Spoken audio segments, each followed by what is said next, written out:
चलिए जानते हैं देश दुनिया की सिलेक्टेड काम की बहुत ही महत्वपूर्ण सिलेक्टेड खबरों को सिर्फ और सिर्फ 10 मिनट में 30 बड़ी खबरों को। लेकिन वीडियो को आगे बढ़ने से पहले अगर आप लोगों ने हमारे चैनल को अब तक सब्सक्राइब नहीं किया तो सब्सक्राइब करके नीचे का बेल आइकन को जरूर प्रेस कीजिए। पाकिस्तान में तालिबानियों के बढ़ते उत्पात के बीच एक बार फिर से आतंकवादियों ने पुलिस वालों को निशाना बनाया है। अफगान सीमा के पास 10 पुलिसकर्मियों की गोली मारकर हत्या कर दी गई है। मुख्यमंत्री योगी आदित्यनाथ ने राज्य में निवेश को बढ़ावा देने और आर्थिक गतिविधियों को मजबूत करने के लिए ऐतिहासिक कदम उठाया है। अब जिलाधिकारी, डीएमए और मंडलायुक्त के कार्य क्षेत्र में निवेश की प्रगति और उनके प्रयासों को मॉनिटर किया जाएगा। हिमाचल प्रदेश सरकार पोस्ट ग्रेजुएट पीजी की पढ़ाई कर रहे डॉक्टरों को ड्यूटी पर मानते हुए पूरी सैलरी देगी। राज्य सरकार के प्रवक्ता ने बताया है कि इससे पहले मंत्रिमंडल ने पढ़ने के लिए छुट्टी पर गए डॉक्टर्स की सैलरी में 40% की कटौती का फैसला किया था, जिससे डॉक्टर्स को आगे की पढ़ाई का चुनाव करने में मुश्किल का सामना करना पड़ा था। कांग्रेस नेता राहुल गांधी ने जम्मू कश्मीर में हुई आतंकी हमले को लेकर एनडीए सरकार पर हमला बोला। राहुल गांधी ने कहा है कि एनडीए सरकार की नीतियां सुरक्षा और शांति कायम करने में पूरी तरह फेल है। सरकार को इस पर जवाबदेही तय करनी चाहिए। इसके साथ ही सेना के जवानों और नागरिकों की सुरक्षा सुनिश्चित करनी चाहिए। झारखंड के पूर्व मुख्यमंत्री चंपाई सोरेन, आरजेडी पार्टी प्रमुख सुदेश महतो और अन्य ने आगामी राज्य विधानसभा चुनावों के लिए अपने अपने निर्वाचन क्षेत्रों से नामांकन पत्र दाखिल किया है। पंजाब सरकार ने राज्य के अधिकारियों, कर्मचारियों और पेंशनभोगियों के मेडिकल बिलों में कमरे के किराए में बढ़ोतरी की है। अब मेडिकल बिलों का मुआवजा all India institute of medical sciences नई दिल्ली की नई दरों के मुताबिक ही दिया जाएगा। कांग्रेस के राष्ट्रीय अध्यक्ष मल्लिकार्जुन खड़गे ने केंद्र सरकार पर हमला बोला। खड़गे ने कहा है कि मौजूदा सरकार महंगाई कंट्रोल कर पाने में सक्षम नहीं है। खड़गे ने कहा है कि राज्य में बैंक डोर से सत्ता में आई ट्रिपल इंजन की सरकार ने मिलकर लोगों की थाली से भोजन छीन लिया है। खड़गे के हमले के बाद भारतीय जनता पार्टी की ओर से कांग्रेस को निशाना बनाया गया।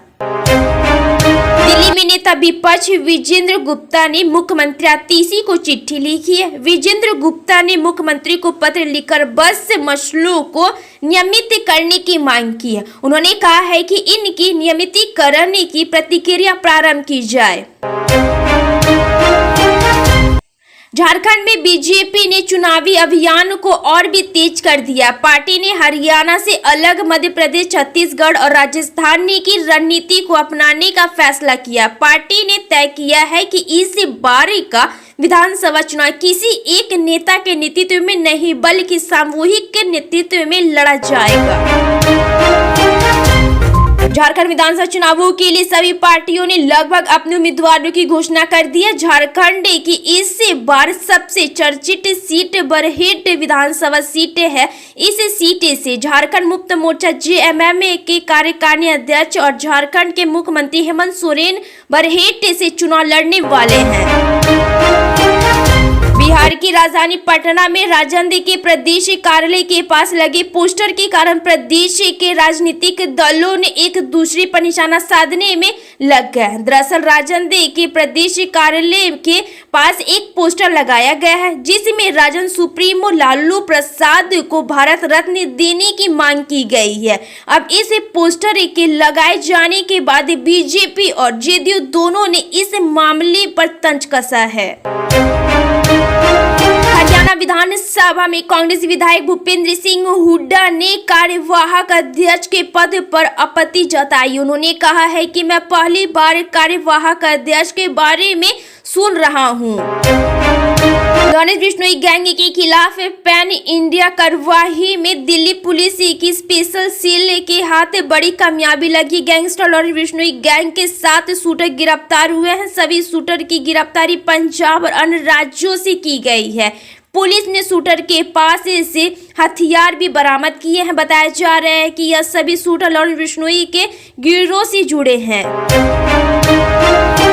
20 विधानसभा चुनावों के लिए महाविकास आघाड़ी एमवीए ने शिवसेना, कांग्रेस और एनसीपी शरद पवार गुट के बीच 85-85 सीटों का फॉर्मूला तय किया है। हालांकि बाकी सीटों को लेकर पार्टियों में खींचातान जारी। इसके बाद कहा जा रहा है कि कई सीटों की अदला बदली होगी, लेकिन आज इस सीट बंटवारे को लेकर तीनों पार्टियां आपस में भिड़ गई है। कर्नाटक में हुआ मुंडा जमीन आवंटन मामले में लोकायुक्त पुलिस ने सीएम सिद्धार्थ मौर्य की पत्नी पार्वती से पूछताछ की है। बताया गया है कि सीएम की पत्नी पार्वती को लोकायुक्त पुलिस ने समन जारी किया था। भारत में एक बड़ी आबादी अपनी आजीविका के लिए कृषि पर निर्भर है। ऐसे में केंद्र सरकार की नमो किसान मेगा सम्मान निधि योजना किसान और देश की अर्थव्यवस्था में अहम रोल अदा कर रही है। समाजवादी पार्टी एसपी के अध्यक्ष और उत्तर प्रदेश के पूर्व मुख्यमंत्री अखिलेश यादव ने भारतीय जनता पार्टी बीजेपी पर आरोप लगाते हुए कहा है कि बीजेपी सपा से आगे निकलकर रिश्तेदारवादी हो गई है। झारखंड विधानसभा चुनावों के लिए कांग्रेस ने अब तक कुल 28 उम्मीदवारों के नामों की घोषणा कर दी है। पहली लिस्ट में 21 उम्मीदवार और दूसरी लिस्ट में 7 प्रत्याशियों के नाम शामिल हैं।